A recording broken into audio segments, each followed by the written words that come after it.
3 പേർ ഒരു കോർണറിൽ നിൽക്കുകയാണ്, ഒരു റോഡ് സൈഡിൽ. ഈ 3 പേരും ഫ്രണ്ട്സാണ്. ഒരാൾ ആയുർവേദ ഡോക്ടർ, ഒരാൾ അലോപ്പതി ഡോക്ടർ, ഒരാൾ ഹോമിയോ ഡോക്ടർ.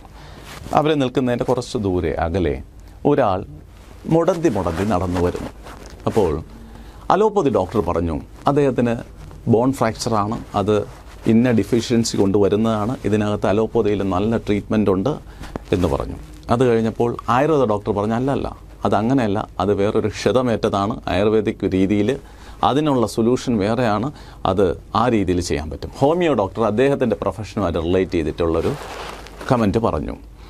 അപ്പോൾ ഇദ്ദേഹം ആ വ്യക്തി അടുത്തെത്താറായി, കാല് മുടന്തി വരുന്ന സമയത്ത് അദ്ദേഹത്തിൻ്റെ അടുത്തെത്തിയ ഇവർ 3 പേരും ആവേശത്തോടെ ചോദിച്ചു, നിങ്ങളുടെ കാലിൽ ബോൺ ഫ്രാക്ചർ അല്ലേ ഉണ്ടായത്, അതോ ക്ഷതമല്ലേ, അങ്ങനെ എങ്ങനെയെന്ന് ഇവർ 3 പേരും തർക്കിച്ചുകൊണ്ട് ചോദിച്ചപ്പോൾ അദ്ദേഹം പറഞ്ഞു, ഇതൊന്നുമല്ല, ഞാൻ നടന്നു വരുന്ന വഴിക്ക് എൻ്റെ ചെരുപ്പിൻ്റെ ബാറൊന്ന് പൊട്ടി, അതുകൊണ്ട് ഞാൻ അഡ്ജസ്റ്റ് ചെയ്ത് നടക്കുകയാണ്, ഏതെങ്കിലും ഒരു ചെരുപ്പ് കടയിൽ ചെന്നിട്ട് ചെരുപ്പ് മാറ്റാൻ, അതാണ് പ്രശ്നം.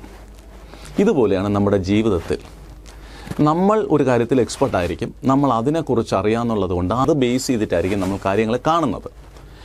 പക്ഷേ ആക്ച്വൽ കാര്യം അതായിരിക്കില്ല. നമ്മൾ നമ്മുടെ കാഴ്ചപ്പാടിൽ നിന്നുകൊണ്ട് കാര്യങ്ങൾ ഇവാലുവേറ്റ് ചെയ്തുകൊണ്ട് ജഡ്ജ്മെൻറ്റിലേക്ക് എത്തും.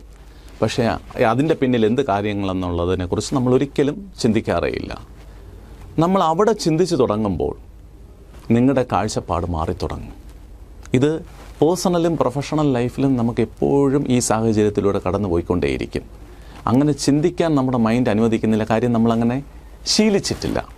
2025 നമ്മൾ വരുന്ന മാസങ്ങളിലെങ്കിലും റെസൊല്യൂഷൻ്റെ ഭാഗമായിട്ടാണെങ്കിലും പുതിയ ശീലം, മൈൻഡിൻ്റെ ശീലത്തിലേക്ക് ഇത് കൊണ്ടുവരിക. ഒരു വ്യക്തി ഒരു കാരണം പറയുമ്പോൾ അതിൻ്റെ പിന്നിൽ എന്തൊക്കെ കാര്യങ്ങളുണ്ടായിരിക്കും, നിങ്ങളുടെ കാഴ്ചപ്പാട് മാത്രമല്ല ആ വ്യക്തിയുടെ മൾട്ടിപ്പിളായിട്ടുള്ള കാഴ്ചപ്പാടിലൂടെ കാര്യങ്ങൾ കണ്ടെത്താൻ ശ്രമിച്ചാൽ ഒരു പരിധിവരെ ചില കോൺഫ്ലിക്റ്റുകൾ ഒഴിവാക്കാൻ പറ്റും. ഓക്കെ.